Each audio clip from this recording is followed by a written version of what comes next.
Hello বন্ধুরা, আপনাদের সবাইকে স্টাডি উইথ তোয়াসিন চ্যানেলে স্বাগত। আজকের এই ভিডিওটিতে আমি সপ্তম শ্রেণীর গণিত বইয়ের প্রথম অধ্যায়ের কোষে দেখি 1.4 পার্ট 1 এ 5-এর এ থেকে এফ 6-7 দাগের অঙ্কগুলি করে দেখাবো। আশা করছি আপনাদের ভালো লাগবে। ভালো লাগলে অবশ্যই একটা লাইক করে দিতে ভুলবেন না এবং চ্যানেলটিকে সাবস্ক্রাইব করে পাশে থাকা বেল আইকনটিকে অল করে দেবেন। যারা কাজটি আগে থেকে করে রেখেছেন তাদেরকে অসংখ্য ধন্যবাদ। এইবার আমরা শুরু করছি 5 দাগের অঙ্কগুলো। দেখো, এখানে বলছে বর্গমূল নির্ণয় করো। এখানে আছে A B C D E F দাগের অঙ্ক। এই অঙ্কগুলো আমি এবার তোমাদেরকে করে দেখাবো। দেখো, এই অঙ্ক বর্গমূল নির্ণয় করার আগে আমাদেরকে এই বর্গমূলগুলো মনে রাখতে হবে। মানে 1-এর বর্গ হচ্ছে 1, 2-এর বর্গ 4, 3-এর বর্গ 9, 4-এর বর্গ 16, 5-এর বর্গ 25, 6-এর বর্গ 36, 7-এর বর্গ 49, 8-এর বর্গ 64, 9-এর বর্গ 81 আর 10-এর বর্গ 100। এইগুলো মনে থাকলে আমাদের এই অঙ্কগুলো করতে সহজ হবে। তো 5-এর এ দাগের অঙ্কটা আমি করছি। দেখো, এখানে অতএব নির্ণীয়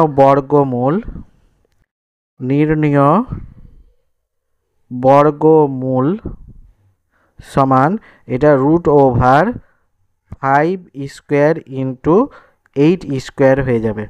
এইবার দেখো, আমরা বর্গমূলের নিয়মে থাকি, রুটের ভিতরে যদি ডবল থাকে, দুটা করে সংখ্যা থাকে, তো রুট থেকে একটা করে বেরিয়ে আসবে। তো এখানে দুটা 5 আছে এবং দুটা 8 আছে, তো এখানে একটা 5 বেরিয়ে আসবে ইন্টু এখান থেকে একটা 8 বেরিয়ে আসবে, সমান এইটা হয়ে যাবে 5×8 = 40। এইটাই হয়ে গেল নির্ণীয় বর্গমূল।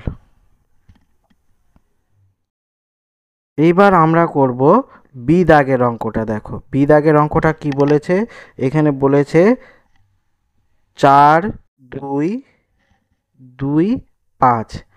এটাকে যদি আমরা বর্গমূল নির্ণয় করি, তো এখানে আমাদেরকে প্রথমে করতে হবে এটাকে ভাগ পদ্ধতিতে বর্গমূল নির্ণয় করব। এগুলো উৎপাদক বিশ্লেষণ করেও করা যায়, তো উৎপাদক বিশ্লেষণ করে অনেক বড় হয়ে যাবে। ভাগ পদ্ধতিতে আমরা সহজ নিয়মে করতে পারবো। তো আমি এই সংখ্যাটাকে এখানে লিখছি। দেখো, 2, 2, 5। এটা ভাগ পদ্ধতি করলে এইভাবে লিখে দেবো আমরা। দুটা করে সংখ্যা নিতে হবে। এখানে 25 আর 42।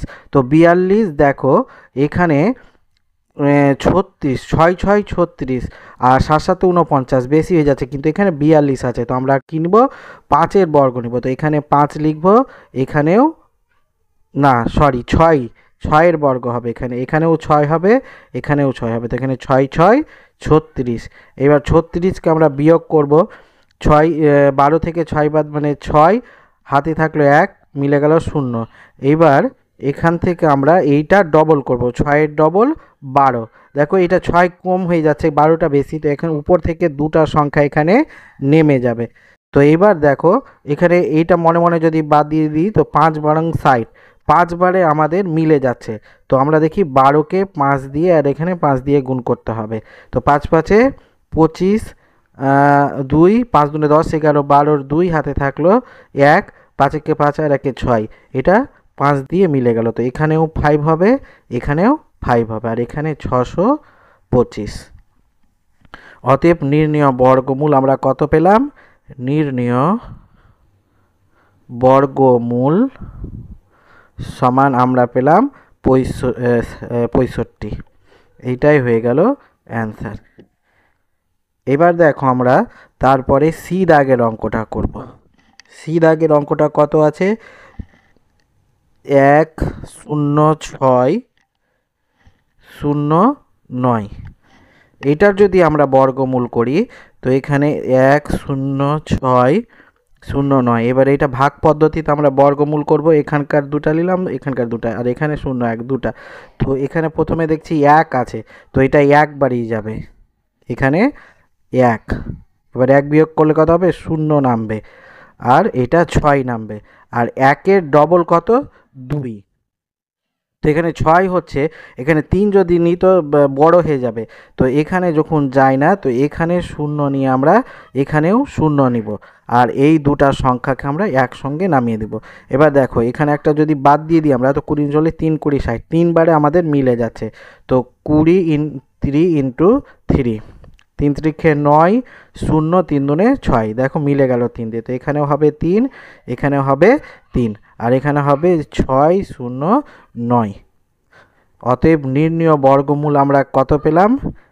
নির্ণীয় বর্গমূল সমান 103। এটাই হয়ে গেল অ্যান্সার। এবার আমরা করব ডি দাগের অঙ্কটা। ডি দাগের অঙ্কটা কি বলেছে? এখানে আছে 10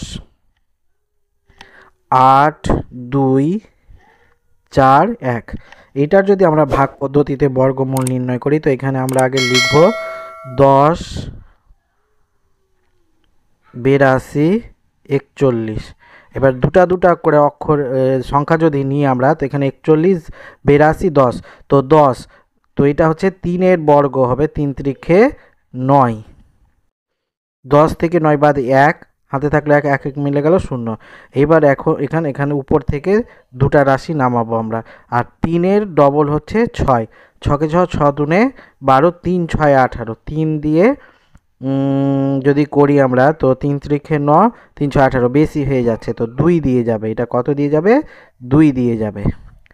তো 2 দিয়ে যদি করি তো আমরা 2 দুনে, এখানে দেখো 62কে 2 দিয়ে, 2 দুনে 4 আর 6 দুনে 12, তো এটা হবে 24। 4 4 5 6 7 8 9 10 11 12, 8 দিলে হাতে থাকলো 1, 3 4 5 6 7 8, 5 দিলে আর যায় না। এবার দুটা সংখ্যা এখানে নামবে 41, আর 32-এর ডবল হচ্ছে 32 দুনে 64। এবার দেখো আমরা যদি 9 দিয়ে ভাগ করি তো এটা মিলে যাবে, 64 9, এখানেও 9, গুণ করলে 9 9 81, 81-র 1 হাতে থাকলো 8, 9 9 9 18, 3 লং সাথে 4 লং 36, 36 37 38 39 40 41 42 43 44, 44-এর 4 হাতে থাকলো 4, 6 নং 54, 54 55 56 57 58, মিলে গেল। এইটা তো 9 দিয়ে গেল, এখানেও হবে 9, এইটা 5 8 4 1। অতএব নির্ণীয় বর্গমূল সমান 329। এইটাই হয়ে গেল অ্যান্সার। এইবার করব আমরা 5-এর ই দাগের অঙ্কটা। 5-এর ই দাগের অঙ্কটা আমাদেরকে কি বলেছে? এখানে আছে 18 66 24। এইটার যদি আমরা ভাগ পদ্ধতি বর্গমূল নির্ণয় করি তবে এখানে কি হবে দেখো, 18 66 24, এটা দুটা দুটা করে আছে, তো 4 4 16, 4 বার হবে, এখানেও 4 এখানে 4 4 16, তো এখান থেকে 8 থেকে 6 বাদ 2, এবার 4-এর ডবল হচ্ছে 8, আর এখানে 6 6 নামবে 66। তো এইবার দেখো 8 16 3 8 24, 3 বারে কত হচ্ছে? 3 বারে এখানে যদি 3 দিই তো এখানেও 3 হবে, তো 83-কে 3 দিয়ে গুণ করলে 3 3 9, 8 16 3 8 24, 249 হচ্ছে। এবার এইটা যদি বিয়োগ করি 6 9 10 11 12 13 14 15 16, 7 দিলে হাতে থাকলো 1 5, 1 দিলে, আর এখানে দুটা সংখ্যা আবার নেমে যাবে, আর এইটা হবে 3 দুনে 6 4 দুনে 8। এইবার এইটাকে যদি আমরা কত দিয়ে করি, 8 কাট 16 16, 2 দিয়ে যদি করি 86, 2 গুণিত 2, 2 দুনে 4, আর 2 দুনে 4, আর 6 দুনে 12, 12-র 2 হাতে থাকলো 1, আর 2 16 আর 1 17, মিলে গেল এটা। তো এটা হয়ে গেল, এখানেও হবে 2, এখানেও হবে 2, আর এখানে 17 24, ভাগ মিলে গেল। অতএব নির্ণীয় বর্গমূল হলো, নির্ণীয় বর্গমূল সমান হবে 429। 32। এইটাই হয়ে গেল অ্যান্সার। এবার আমরা করব এফ দাগের অঙ্কটা। এফ দাগে কি বলেছে, এখানে আছে 24 স্কোয়ার প্লাস 10 স্কোয়ার সমান, আমরা আগে এটাকে যদি ভেঙে নিই তো 24কে 24 দিয়ে গুণ করব। 4 4 16, 16 6 হাতে থাকলো 1, 4 দুনে 8 আর 1 9 গুণিত 4 দুনে 8 আর 2 দুনে 4, 6 8 8 16 17 7 হাতে থাকলো 1 5, আর এইটা হচ্ছে 10-এর স্কোয়ার মানে 100, 100 দিয়ে যোগ হয়ে যাবে। তো এটা যদি 100 যোগ করি তো 6 7 6 সমান, এইটা হবে আমাদের 576 যোগ 100 সমান হবে 676। এবার 676-এর বর্গ করতে হবে ভাগ পদ্ধতিতে, 676। এটা যদি করি তো এখানে 2 দুনে 4 দুবার, 4 5 6 2 7 6 নামলো, 4-এর 2-এর ডবল হচ্ছে 4, 4 6 24, 6 বারে মিলে যাবে। দেখো তো 6কে 6 দিয়ে গুণ করলে 6 6 36-এর 6 হাতে থাকলো 3, 4 6 24 25 26 27 মিলে গেল 276। এটা হলো 6, এখানে হবে 6 2 7 6। অতএব নির্ণয় বর্গমূল সমান হবে 26। এইটাই হয়ে গেল অ্যান্সার। এইবার আমরা করব 6 দাগের অঙ্কটা। দেখো এখানে বলছে 3000 এর নিকটতম পূর্ণবর্গ সংখ্যা খুঁজি যা 3000 থেকে বড় এবং বিয়েরটা বলছে 3000 থেকে ছোট। তো আমরা এখানে প্রথমে 3000-এর অ্যান্সার, এখানে প্রথমে আমি 3000-এর বর্গ নির্ণয় করব। দেখো 3000-এর ভাগ পদ্ধতিতে বর্গ যদি করি তো দুটা 5 5-এ 25, এখানে হবে 25, 10 থেকে 5 বাদ 5 হাতে থাকলো 1, 3 3 মেলালো 0। এবার এটা দুটা নামবে, এখানে 5-এর ডবল হচ্ছে 10, এইবার যাবে 4 দিয়ে, এখানে 4, 104-কে 4 দিয়ে যদি আমরা গুণ করি তো 4 4-এ 16-র 6 হাতে থাকলো 1, 1 বসে যাবে আর 4 1-কে 4, এটা হবে 416। এবার এটা যদি বিয়োগ করি তো 10 থেকে 6 বাদ 4, আর হাতে থাকলো 1 2, 10 থেকে 2 বাদ 8 হাতে থাকলো 1 আর যায় না, এটা 84 হলো। তো এইবার আমরা এখানে যদি করি 3000 এর নিকটতম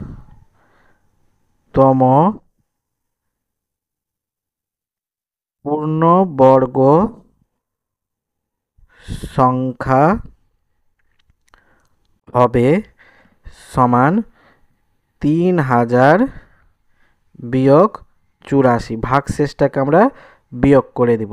এটা বিয়োগ করলে কত হবে, 3000 থেকে আমরা 84 যদি বিয়োগ করি তো 10 থেকে 4 বাদ 6 হাতে থাকলো 1 9, 10 1 দিলে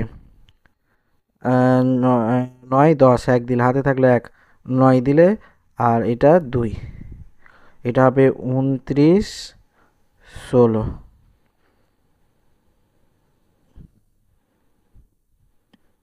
যা 3000 থেকে ছোট। এটা হলো 3000 থেকে ছোট।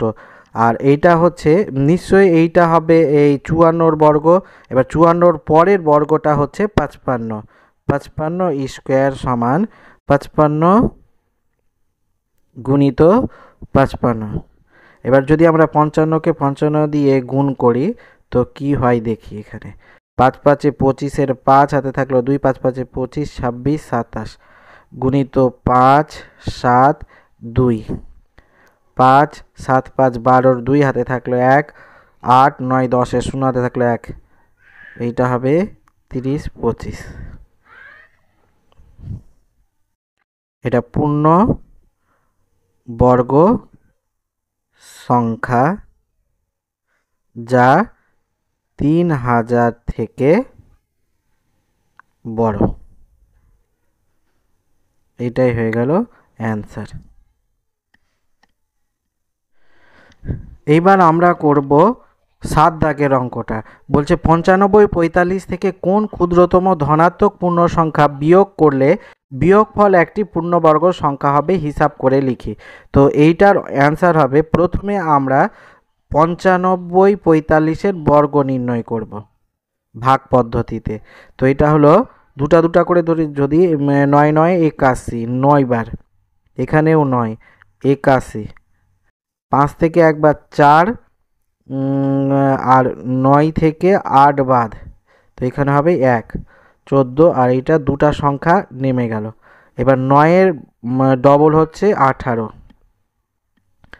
এবার 18 36, 3 18 54, 4 18 72, 18কে 7 দিয়ে করে দেখি, 7, এখানে 7 7 7 49, 4 7 8 56, 57 58 59 60, 60-এর 0 হাতে থাকলো 6, 7 কে 7 8 9 10 11 12 13, এটা যাচ্ছে 7 দিয়ে, এখানেও 7 এখানেও 7, এখানে হবে 13 0 9 10 11 12 13 14 15, 6 দিলে হাতে থাকলো 1, 3 দিলে আর 4 থেকে 3 বাদ 1 136।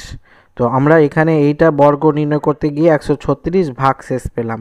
তো এবার 136 যদি আমরা এই পূর্ণ সংখ্যা থেকে 136 বাদ দিই, তবেই আমরা একটা পূর্ণবর্গ সংখ্যা পাব। 95 45 থেকে যদি আমরা বিয়োগ 136 করি, তো কত পাবো এখানে দেখো, বিয়োগ করে দেখো এখন এখানে 95 45 থেকে 136 বিয়োগ 6 7 8 9 10 11 12 13 14 15, 9 দিলে হাতে থাকলো 1, 4 4 মিলে গেল 0, আর 5 থেকে 1 বাদ দিলে 4, আর এখানে 9, তো 94 0 9, এটি পূর্ণ বর্গ সংখ্যা, এটি পূর্ণ বর্গ সংখ্যা, অর্থাৎ 97 এর বর্গ।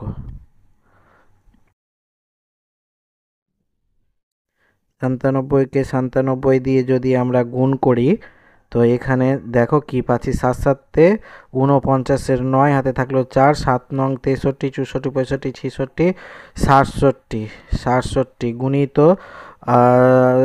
7 9 63 63, 3 হাতে থাকলো 6 9 9 81 82 83 84 85 86 87, এখানে 87, 9 7 8 9 7 8 9 10-এর 0 হাতে থাকলো 1, 7 7 14, 4 হাতে থাকলো 9, এটাই হলো 94 0 9।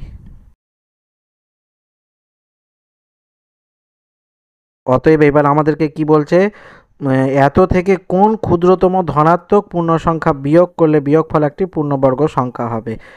অতএব 95 45 থেকে 136 ক্ষুদ্রতম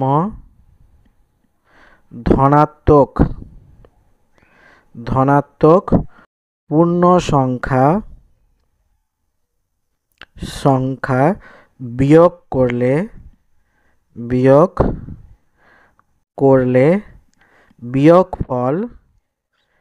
বিয়োগফল একটি পূর্ণ বর্গ সংখ্যা হবে। এটাই হয়ে গেল অ্যান্সার।